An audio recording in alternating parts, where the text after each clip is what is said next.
The Singularity Unveiled, an exclusive interview with Julian Shah-Tayler. Dive into the mind of a musical genius in our latest interview with Julian Shah-Tayler, also known as the Singularity. From his days at Hogwarts to his rise as a multi talented singer, songwriter, producer, and remixer, Julian's journey is as captivating as his music.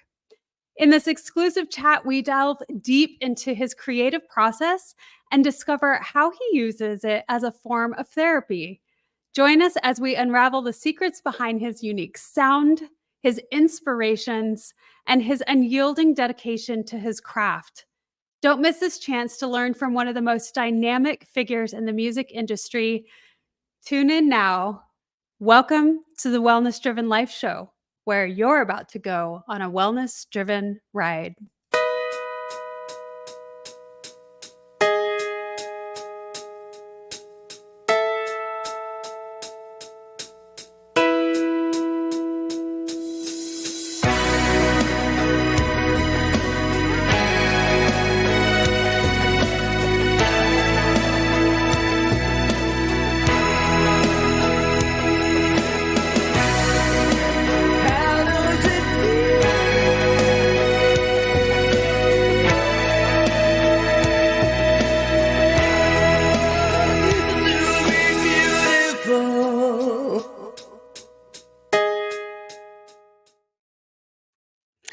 I am super thrilled to be introducing this guest to you today. Let me tell you a little bit about him. Julian Shah-Tayler, also known as the Singularity, is a multifaceted singer, songwriter, producer, and remixer.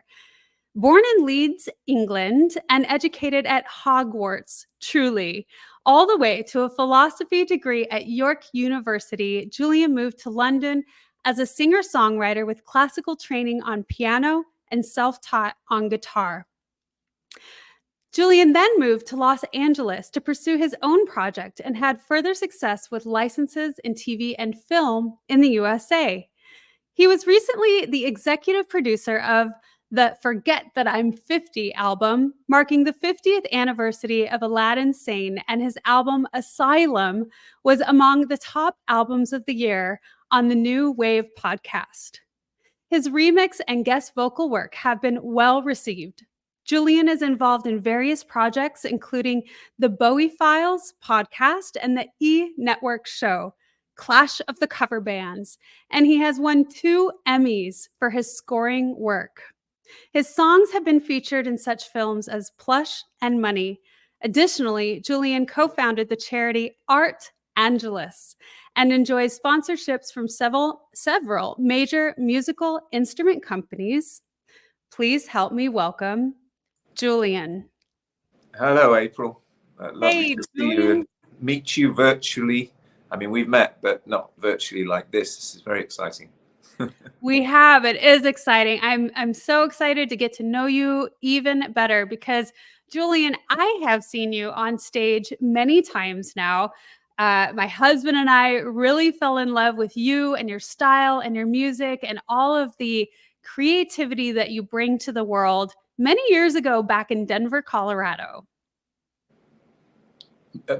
What happened in Denver, Colorado? I'm confused.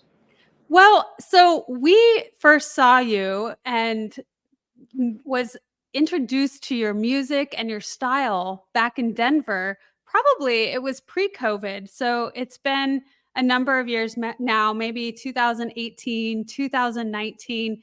But you are a part of a few cover bands, and one of our favorites, which we've followed you guys now for so many years. We get so excited to be able to see you when you pop into town. And so that's how we know about you. Wonderful. You mean Strange Love, the Depeche Mode experience? Yes, it is an experience. So any of you Depeche Mode, Strangelove fans out there, it is definitely the experience you want to check out. Oh, thank you very much. It was, it's a great way to earn a living.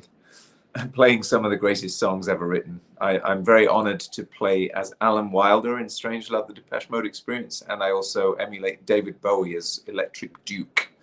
So that's my kind of day job, so to speak, which is the best day job in the world, honestly. It is. You get to travel, like you said, it's some of the greatest music ever written. And that being said, I want to start for our audience just to jump a little bit back more about you. How did you get started? Let's start from when you were back in a wee lad.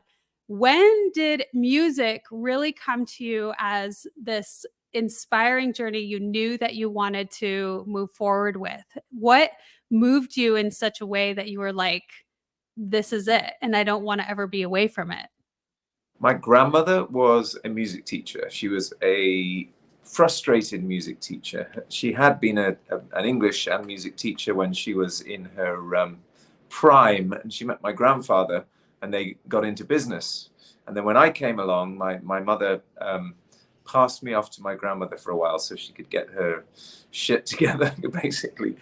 And so my grandmother, as a frustrated musician, taught me piano. She taught me how to sing. She taught me how to read music. She taught me all the theory from about the age of 5. And it's been a core element of me ever since. Then I went to Durham Cathedral Choir School, which, as you pointed out earlier, is the basis for Hogwarts. And I sang in the cathedral every day, which obviously, if you've ever been to Durham Cathedral, it is an enormous edifice dedicated to the glorification of something greater than us. So to sing in there, it's almost like every note is a Cocteau Twins album. So that inspired me very deeply.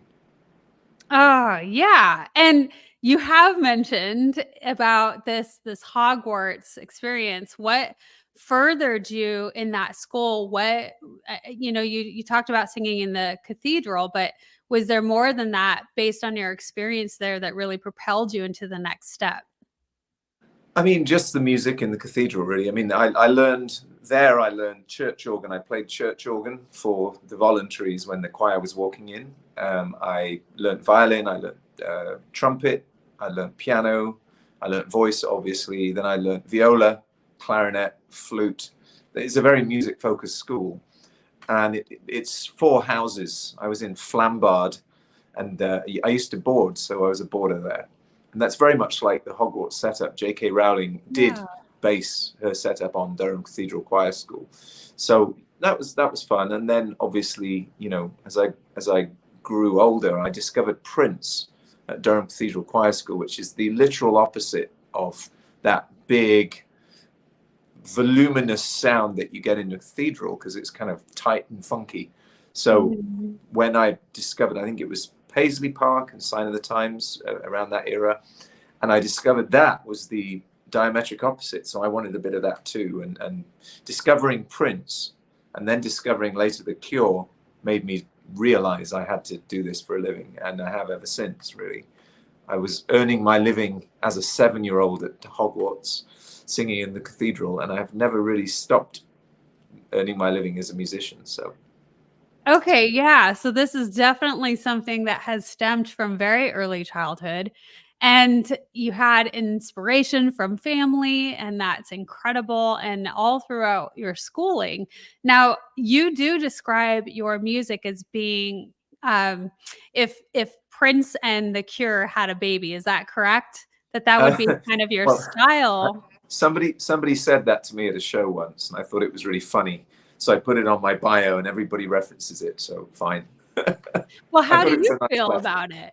Is It's that great flattery. I mean, okay? I work with a producer currently called Robert Margolef.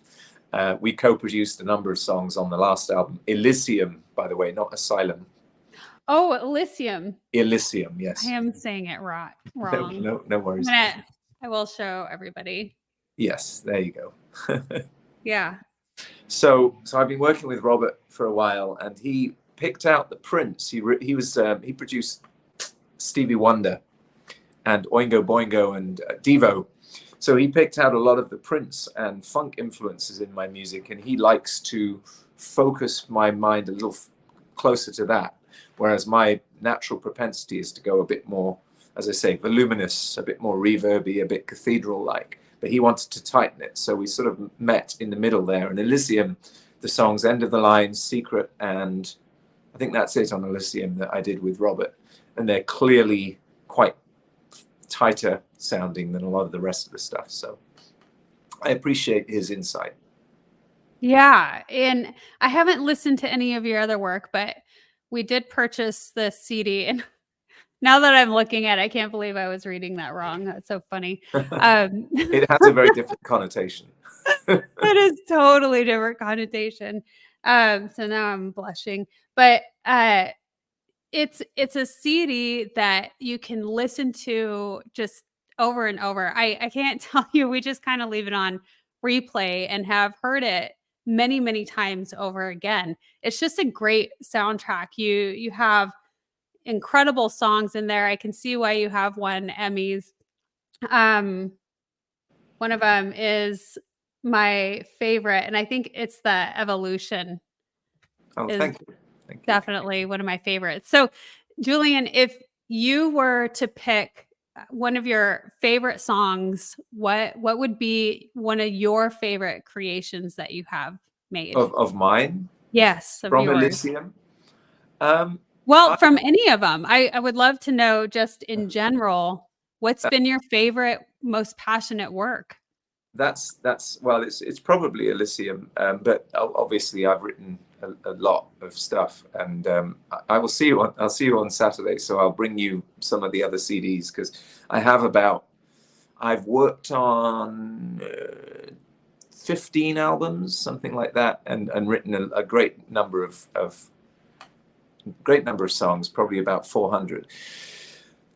Currently, I am feeling a little, heartbroken is the wrong word, but I've just come to the end of the relationship that Elysium is about, unfortunately, and we're still great friends, and that's good. But there are some that are coming up that are my favorites, because obviously you always like the last thing you did. Probably the most, the song I'm most proud of might be All Good Soldiers on that record, just because it sort of isn't really a song with structure that you'd normally expect from a song. And the big payoff is a guitar solo rather than a catchy chorus. So that's a nice step in a weirder direction for me. Also, the song Earthquakes I will put on repeat, because Earthquakes has a sensuality to it, which I feel. But then they're all my babies. You can't ask me that question, April. It's very difficult. Head Up High seems to have some very deep resonance currently. The incredible thing about music is that it is one of the quickest ways to evoke emotion.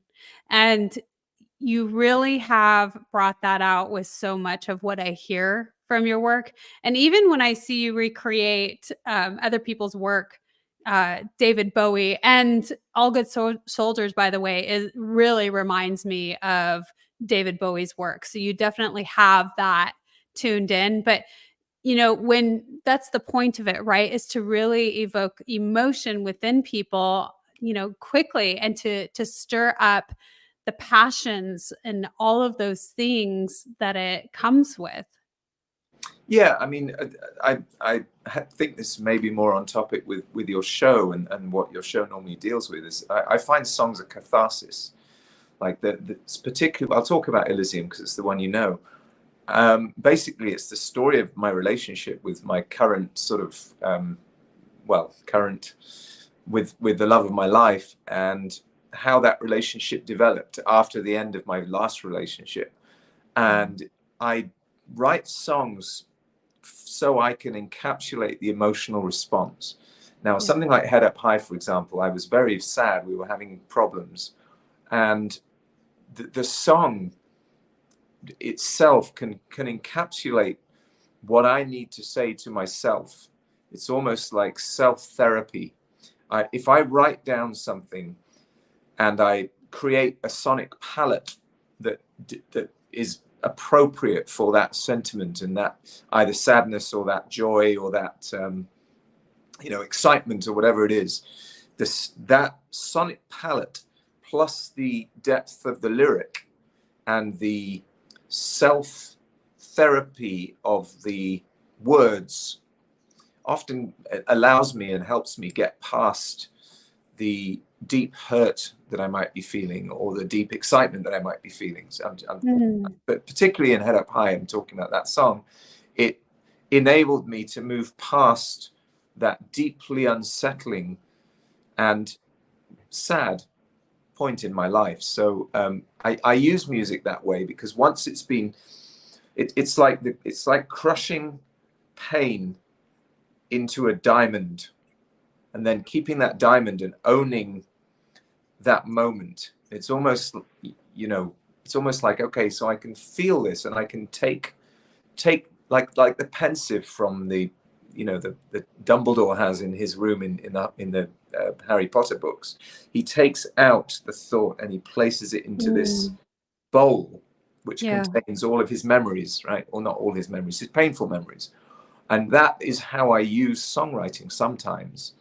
And a lot of my best songs, in my opinion, and in most people's reaction to them, are the pain ones, because I need that therapy to move myself forward from that upset. Yeah. There's a lot of actors and actresses, and you would relate to this as well based on your experience on stage, but they say that it is exactly that. It's this release of feelings and emotions that they have, and they're able to act that out and have it be acceptable to an audience. Whereas it's not as acceptable if we were to just break down and have a meltdown in public, right? People would be looking at us sideways like, what is up with that person? Are they okay? But yet when we are able to express that through music or acting, it's the same thing. It is a form of release, of therapy, of whatever you want to call it. Can I just observe that the acting is generally enacting somebody else's emotion, whereas songwriting is completely articulating one's own. So there is a difference. When I am doing a Bowie song, if you wish to make the analogy with acting, I am acting as though I relate to what he says. Whereas when I'm doing my own song, I am reliving a specific cathartic moment. I do think it's different. And I hear what you're saying, and I don't want to negate it in any way. No, that makes sense. I appreciate that opinion, because it absolutely makes sense, where this is directly your experience and you're working through that, whereas with somebody else's written word. And that being said, Julian, is there a song, somebody else's song that you wish you had written? Oh, there's so many. I think you probably have to refer to the catalogue of Leonard Cohen for that. Perhaps Grace by Jeff Buckley or something like that. I mean, there are so many. I mean, Bowie has written so many. The Beatles wrote so many. Any Beatles song, any Bowie song, any Jeff Buckley song, any Leonard Cohen song, I wish I had the grace and wit to write songs as good as those ones. I feel like, I try to emulate some of the emotional tones that they have put forward, and imperfectly I do okay. But Leonard Cohen is probably my avatar of brilliance, because although my music, as you've heard it, is you can move to it. It's dance music in some contexts, but my intention behind it is very much intellectual as well. I'm trying to mold intellectual, visceral. It's like Apollo and Dionysus in one song, and sometimes I achieve that, and sometimes one suffers for the other, if you see what I mean. It's like Leonard Cohen just did one thing, and he did it so efficiently and beautifully that when he brought what's that guy's name, the producer who produced his one album, Phil Spector, when he brought Phil Spector in to try and bring that other aspect, it was an unmitigated disaster, because we want a specific thing from Leonard Cohen, and he did that better than anybody. He was the poet he was the genius that could put that, as I say, emotional catharsis down in such elegant poetry, and then it was put in the musical form, but essentially it was poetry. So it inveigles its way into your psyche, and you can never ever unhear that elegance and the beauty. It's like Yeats or something like that. And I love Leonard Cohen, as you can hear. I'm waxing lyrical. Yeah, I do. But you're just expressing how he has moved you in such a way where when just like some of your own work, you move people to really feel that feeling, whatever is being expressed or said. It's quite impressive.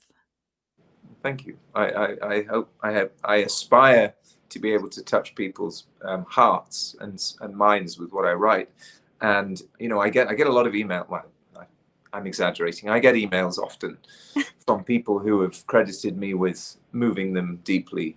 People say, "Oh, your song saved my life," and all that sort of stuff. And I'm not a successful artist in the terms of, there's not that many people who know about what I do.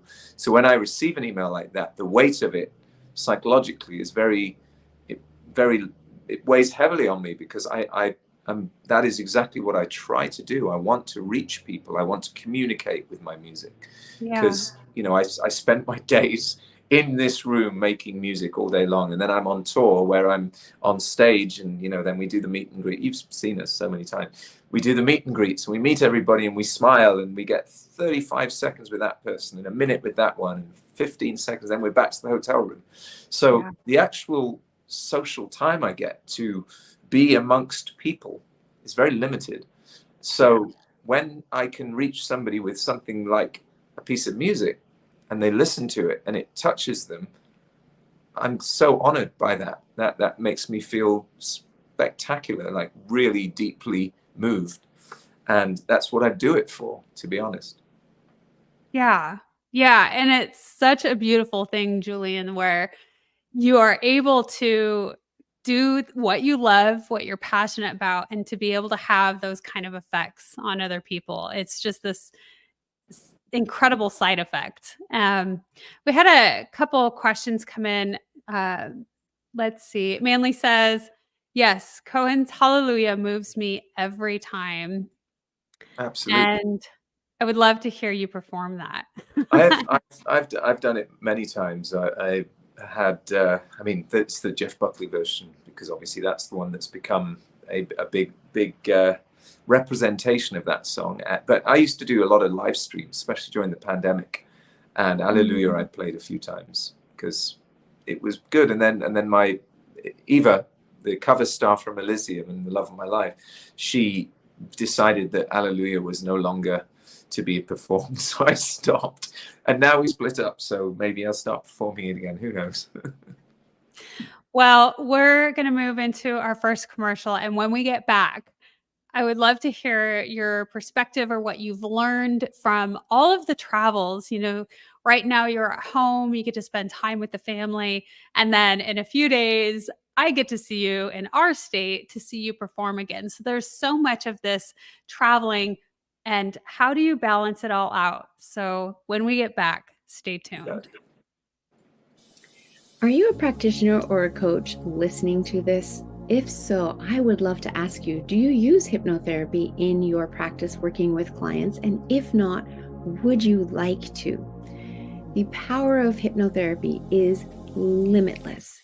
And so often we experience our clients struggling to reach their goals. It's because they're coming up against their own brick walls and getting stuck. But you can help them through the power of hypnosis break through all of that, working with their unconscious mind to put the suggestions in, to have them taking the action to achieve the results that they want. They are thrilled with your coaching techniques. They're getting the results they want. You feel amazing because you are helping your client get the results they want. It's a win-win. And another win is that it's an added revenue stream for you in your business. So if you like the feel of helping your clients get the results they want, if you like the sound of that, then definitely reach out, Melissa at yourguidedhealthjourney.com, or click the Linktree link below for my Unlimited Power of Hypnosis class to learn more. It's a weekend designation program that I teach, valid in 42 countries. You write an exam after taking the experiential course, and you can be admitted to the American Board of Hypnotherapy and start using hypnotherapy one-to-one with your clients and have them achieving the results they want. Can learn more about her program in the description below.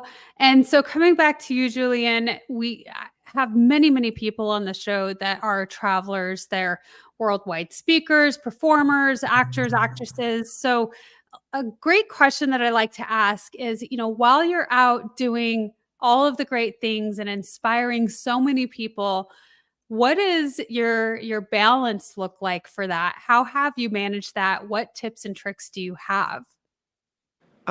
Well, I'm in an odd position because I have a little girl here, and I'm not on terms with her mother, to be honest. So I generally arrive home and I have my little girl for as much as I can, and then I go back out again. So it's pretty much an exchange. It's like I'm either with my little girl or I'm on tour. So it works, and obviously sounds like a really weird thing to say, but the distance makes the heart grow fonder. And when I come home and I see this little thing, she's 8, and she's a bright light. She is so unfazed by fame and touring and music. She doesn't listen to Bowie. She doesn't listen to Depeche Mode. She, when we listen to stuff, it tends to be the more light stuff. She listens to my stuff sometimes. She's quite funny because now I play her my songs when I'm writing them all the time, and sometimes she said, "Yeah, I don't like that one," I mean, it's not designed to go to an 8-year-old, but nowadays she'll say, "Is this you, Daddy, or is this Bowie?" And as soon as I say it's Bowie, she says, "I don't really like it." So yeah. She does like some of my music. It's not blanket no daddy. So I'm pleased about that. I've written the next single I have coming out is for her. I actually wrote a song for her 7 years before she was born, but I always kind of knew in my bones I'd have a little girl. So I wrote a song in that anticipation a while ago, and it came out before she was born. But now I have another song which I also wrote a long time ago, but it is most definitely for her. So it should be coming out soon. I love that. Was it a challenge for you at first? She's 8 now, so you've definitely had some time to really be able to figure out that navigation. And I mean, there definitely is a lot of there's a lot of emotions involved because you're gone, you're back. But like you said, and I don't think it's odd or anything to say that the heart grows fonder with distance, right?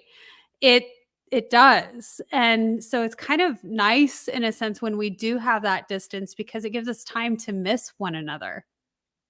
In some ways, yes. I mean, obviously that varies quite wildly because I mean, also Eva and I had a long distance relationship, so I'm constantly missing people, which is it's hard. It is hard to deal with. I mean, I'm very lucky because Strangelove, as an entity, the Depeche Mode band that I tour around with a lot, we are very close. We're very good friends, and we know each other very well. So we're siblings as much as friends. Mm-hmm. And obviously that you can get very annoyed with siblings, whereas, and sometimes, we're harsh with each other because that's what siblings do. Yeah. And I truly hope that's not just me because, I don't want to hurt anybody's feelings. But it's kind of an honor to have a gang of brothers to be able to talk with and to be able to be around. But yeah, I mean, I miss Eva, I miss Phoebe all the time when I'm away. And that doesn't get easier, honestly. I mean, the way I look at it is I want to maintain consistency and just open my heart wide.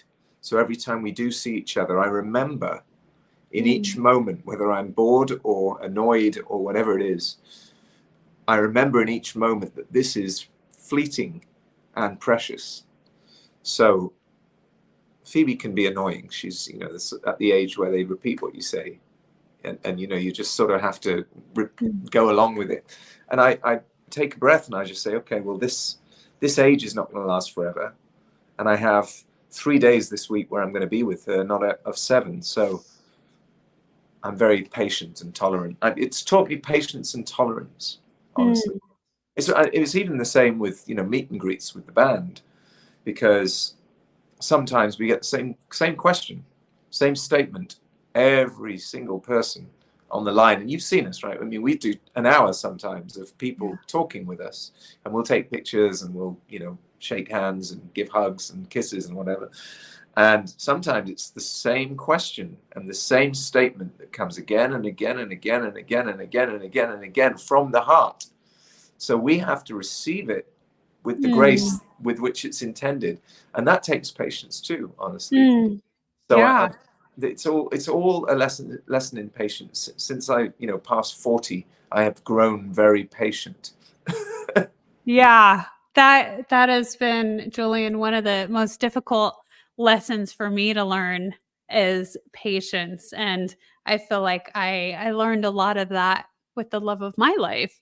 He's really taught me patience. And so Well, it is that's some gratitude, right? yes. Yes. So curious, not like you, I mean, obviously you've already heard this a million times, but what is the questions that come up recurringly for you from people? In the Depeche Mode context, Yeah. I mean, it's always the same thing. You know, we get this statement, oh, you know, you're just like the original, well done, you know, you're so much like the original. And then you say, when did you get together, when did you form? And it's always the same things. It's like there are very few people have enlarged on that, because we only have a short amount of time, and I understand it. It's just that we hear it often. Yeah. Yeah. With gratitude, because, you know, obviously it is a great job and everybody means it from the heart, and I understand that. But, you know, when you're tired and that's the 100th person, sometimes you're just like, Yeah. yeah, well, we formed 15 years ago, and You just want to hold up a sign. We formed.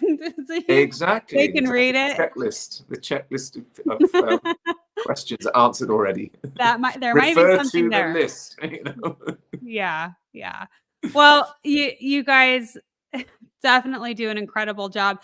And what's cool about you, Julian, is you don't just do that. You do so many different things, and you have your own music that you create. And so what I love about that is you really can express in so many different forms, where you're not stuck to just one thing, where you could get bored, because you know, when we're performing somebody else's work, you might not be as in love with it as they were, just like you have your own love for your own stuff. But if you were to do the same thing all the time over and over, you know, could potentially get sick of it. And then the passion's not there, and you know, that might fall out to the audience and the viewers. So I think it's great that you're doing so many. That's one of the problems with the job, isn't it? I mean, if you're a musician, sometimes, and you know, I have very, very small understanding of success in my own terms, but I do have understanding of Depeche Mode's problems, because, you know, we've played Personal Jesus and Enjoy the Silence. Enjoy the Silence is our sound check song, which means when we do a sound check, we do it 12 times in sound check. So each show, if we do, I'll underestimate how many times we played in the sound check, but if we hear that song 5 times in every sound check, and then we play it at every single song, and we've done, let's see, and I've been in the band 6 years, so I would have heard that song at least 600 times. No, 1,200 times at least. And I love Enjoy the Silence. What a wonderful song it is. But do you have the same thrill of hearing it after that amount of times? I'm sure Dave Gahan, who didn't write the song, so he is performing somebody else's music, and he's performing it brilliantly. But he must think after every show, he's like, okay, well, I'm grateful to this song for putting us where we are. But do I really love it as deeply as I did the first time it came and coalesced in the studio? Probably not. And he's done it, you know, God, thousands and thousands of times, you know. Yeah. But yeah, I mean, you're right. I mean, I get to do Bowie, I get to do my own stuff, I get to do Strangelove, Depeche Mode Experience. And when I was doing the live streams, I would ask for requests of stuff like Alleluia, for example, and I would learn it. And that brings joy back into it in some ways, because you get to do a lot of things. The last interview I did, we were talking about an artist called Julian Cope. Do you know who Julian Cope is? I do not. So he was in the Teardrop Explodes, who were a big Liverpool band alongside Echo and the Bunnymen. He was actually in a band with Echo and the Bunnymen's Ian McCulloch. And he would do a show where he would open up for himself on acoustic guitar for an hour and then do the whole band show. And that is my ideal. Like Prince used to do a whole show and then do an after party. Like, I just want to be playing music all of the time. I mean, I don't want to have to necessarily sing all night because your voice gets tired after a while. But playing music is the thing I love to do most. And it's communication. It's the only way. I mean, it's the only way I can speak effectively about how I feel with people. And I'm an emotion-driven person, and I speak well in emotional terms. Don't get me wrong, but the reality of what I'm feeling and thinking comes through in the music, because I generally speak about things in terms of my own perception of things, and I don't want to hurt people. So I'm never intend to hurt people's feelings ever in any context. So I can kind of do that when I'm doing it musically, whether it be through my guitar playing even as much as through the lyric, because I generally won't say mean things about people in lyrics either. Yeah. But I can certainly play a mean note. You know? Yeah. There's no misperceptions, right? People can't get mad at you for playing a certain note or a tune, or, there's no miscommunication when it comes to music. Right. And there are angry moments on Elysium. I mean, the guitar solo at the end of the line is my portrait of my ex-wife's psychological makeup. Like, I didn't want to write unkind things about her, but I wanted to play a guitar solo which articulated to me how I felt about that. So that is what that is. It's disjointed and it's spiky and it's so, I mean, I've never told anybody that before.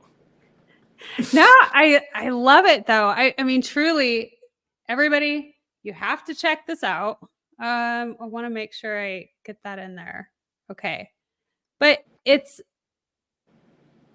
awesome. You really, again, I said that you could listen to this track over and over, and there's not a ton of that around anymore. I don't feel not like I have a bunch of people's soundtracks, but something that you keep listening to, and it's beautiful work, and there's so much in it. And like you say, this is your own personal experience with the love of your life. And so, there's a lot of emotions. There's ups, there's downs, there's great times, there's bad times. It expresses all of those human emotions because you're human and you express it really well. Is it called Lupine? Did I say that right? Love that song. Love it. Thank you. It's after Eva's name is Wolf. So it's about, wolves. It's a pun, I guess, but no, but it's good. It really brings this incredible like sexual animalistic aspect of us, and it's really portrayed very well. So you got to check it out. It's really, really well done. She brought out definitely that side of me. Wonderful girl. Wonderful, beautiful lady. Absolutely. Yeah. So, okay. We'll go into our second commercial and we'll talk a little bit more when we get back. So stay tuned. You got it. Thank you.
I was going to bring in one more of the comments that we had. Manley said, music connects us in a way beyond words. It's pure emotion. And I kind of wanted to top off with that because my head goes in the direction of being able to influence people with our music. If we look at the generations historically of what types of music have been out and how they have influenced cultures, societies. It's almost like, have you seen the movie Inception, Julian? Yeah. So it's if you could like pull a thought out, right? You described that a little bit with The pensive, Dumbledore's pensive. Dumbledore, yes. But being able to create those thoughts and emotions with the music and moving people in such a way to inspire them in such a way. Yeah, I mean the process is for me, but when it goes out into the world, it's very important to me that people can feel what I'm trying to convey. And I write for me, but I do in the back of my head always understand that there is a reach out and a connection required for me. And I mean, I have an enormous ego too. So, you know, if somebody likes my music, it pays my ego. So, you know, great. Yeah. I mean, I don't want to do something that's pure prime and scream like Yoko Ono, you know. Not to disparage Yoko Ono at all. I met her; she's very nice. But the music, you know, has to be. It's the delivery system that I wish to be acceptable to people. And there's a degree of, you know, because of the Strangelove situation with me, I do more towards the new wave electronic elements of music, because I do a Depeche Mode tribute, and when I'm meeting people and I give them a CD, if it contains, you know, death metal, they're probably, or country, it's not representative of what I think they like most. So Right. Yeah. Yeah, absolutely. And so playing some of the music, the covers that you do, I'm sure that really like you begin to embody the feel of what they're presenting too, and has an effect on your overall person, I would think. Oh, absolutely. I mean, do I consciously emulate David Bowie? No, not at all. I mean, Well, you there's do a a couple. really good job at it. Thank you. No, I mean in my own music. I mean, but you know, learning his songs and learning his way of presentation, and obviously understanding deeply what his artistic approach was, because I've you know read a lot of books about him, not through the tribute, but just because I'm curious.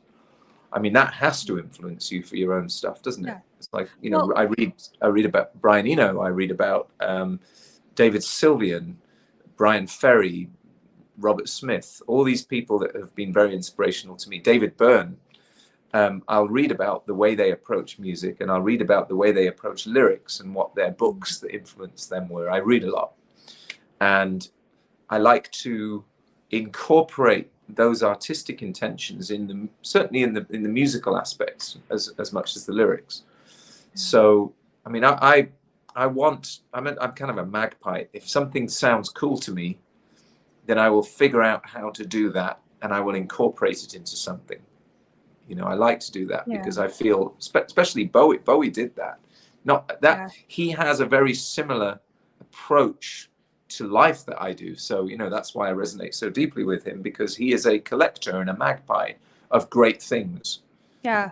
Put What I them all together. consider, yeah, I think his work is very fascinating because he shows up in different ways throughout the history of his work. There's different Bowies, right? Just like you are the Duke.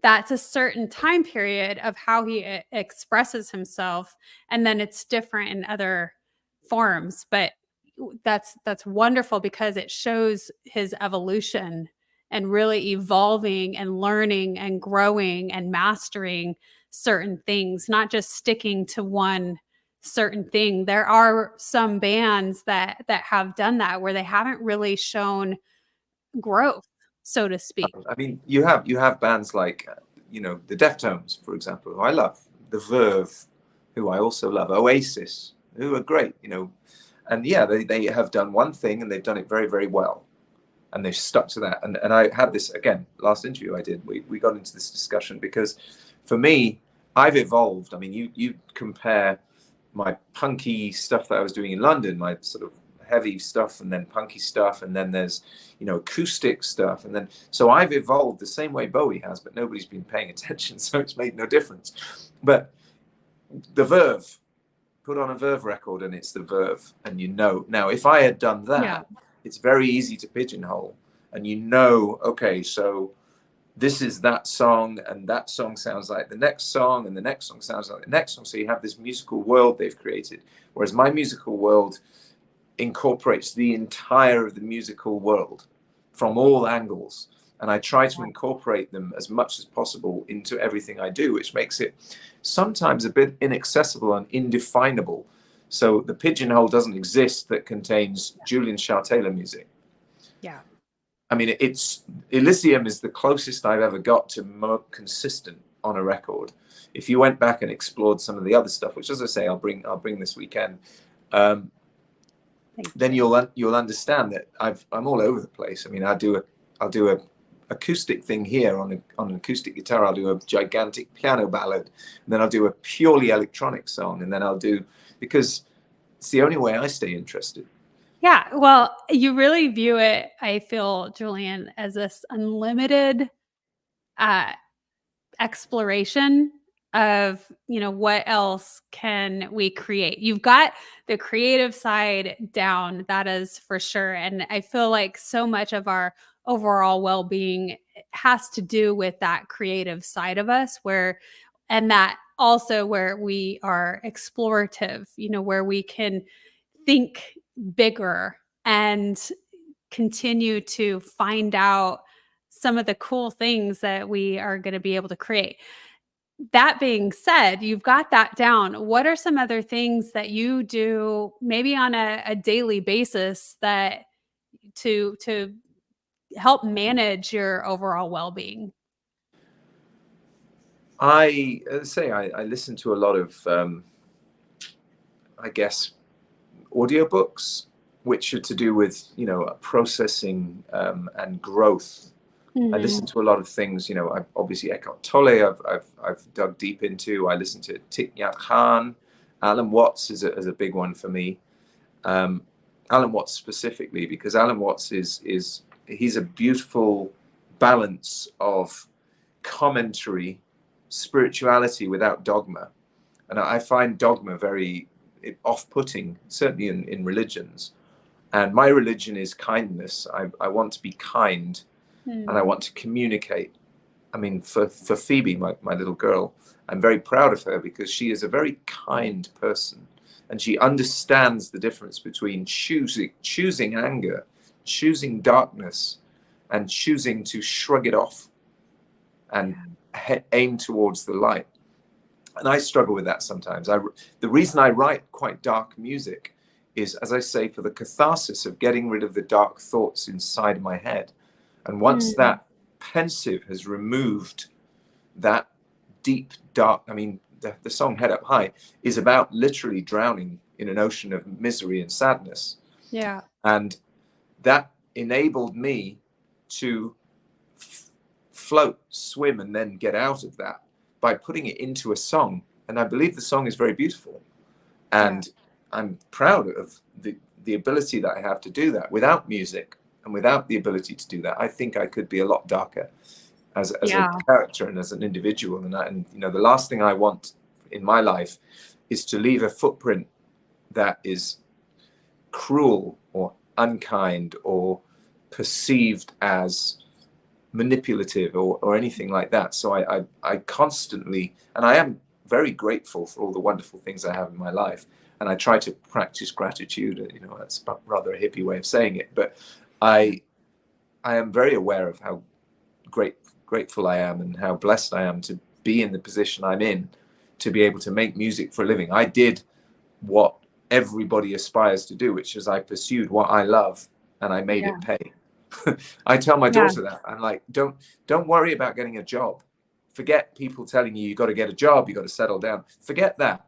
Find what you love and figure out how to make that pay your living to the extent and to the level that you want to live, because it works. And if you have that focus from the age of 8, hopefully by the time she's 25, she'll be doing exactly what she loves and she'll be a millionaire. You know, that's the intention anyway. No, I love that you say that. I feel that all of us are able to do that. I feel like there's this massive shift happening with our careers and with society. We've had a worldwide pandemic that has really shifted everything.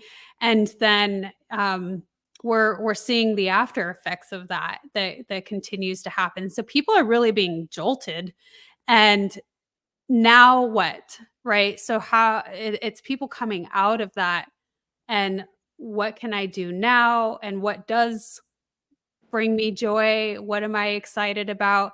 So I feel like this time in history, more than ever we've experienced, people are going through that. And I think it's really important to be teaching an 8-year-old that concept rather than when we're hit with it as an adult. It's very difficult to transition because we've already created these identities of being something otherwise. We've kind of lost touch with the things that we were really good at or that we were passionate about when we were younger.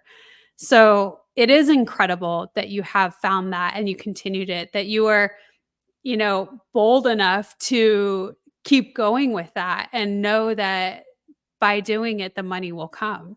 Because I think that's a lot of the pressure on people is they don't, because it doesn't come right away, you know?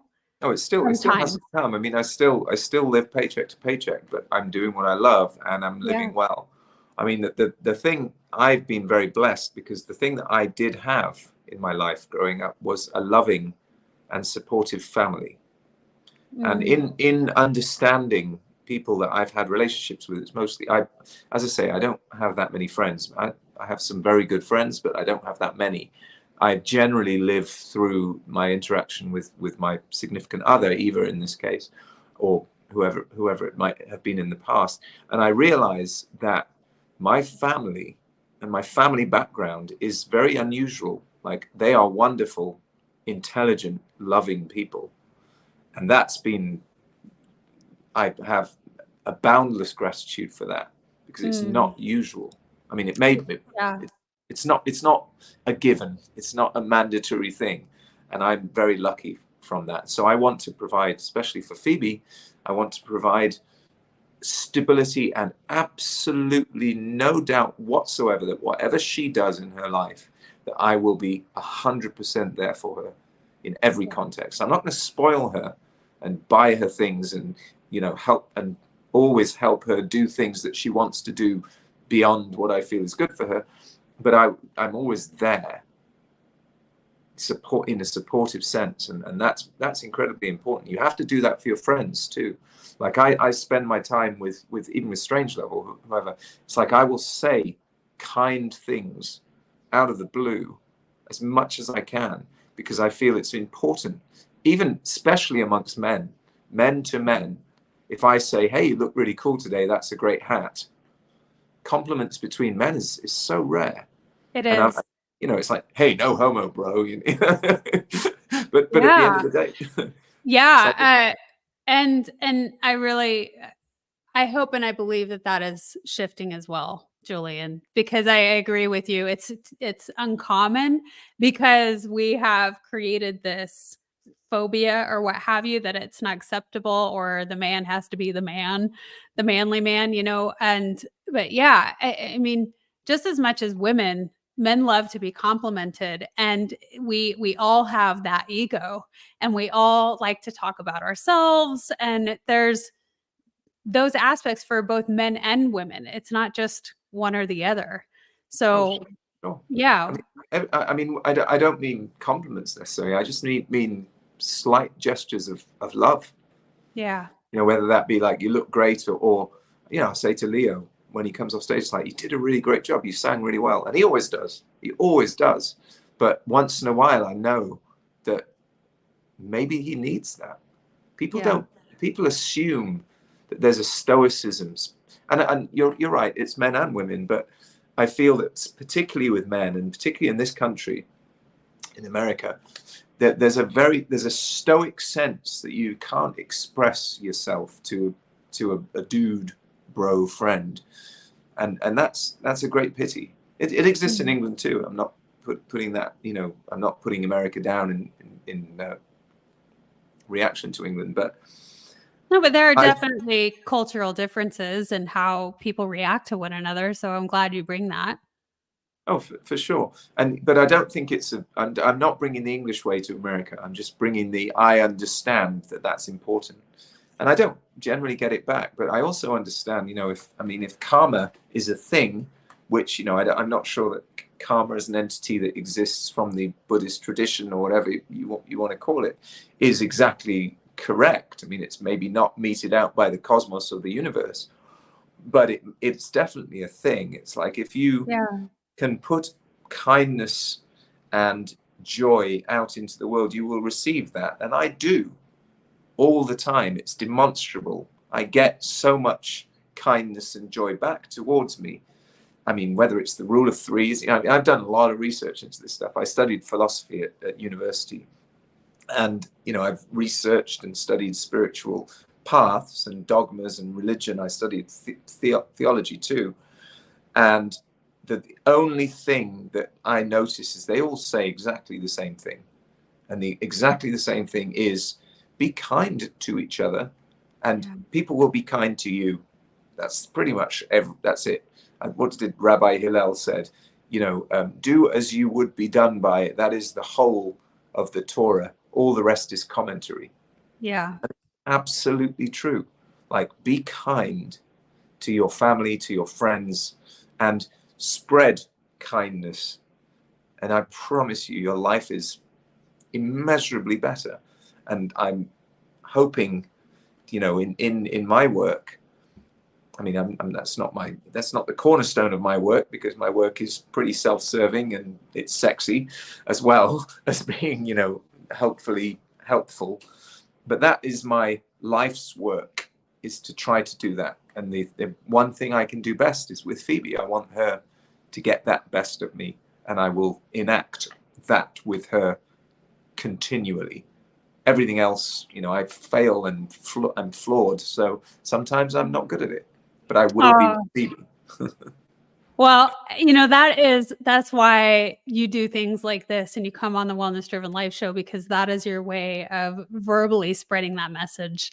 And I had, excuse me, I'm losing my voice. One comment: kindness is a universal virtue. virtue, excuse me. So, Julian, we're coming to a close at our time. What is the next big thing for you? Like, what's your next goal that you have? Your next big excitement in life? Next goal? Well, I'm working on a greatest hits album. That's one thing. What's my next goal? I don't know. I've been, as I say, I'm going through a transition currently in my personal life.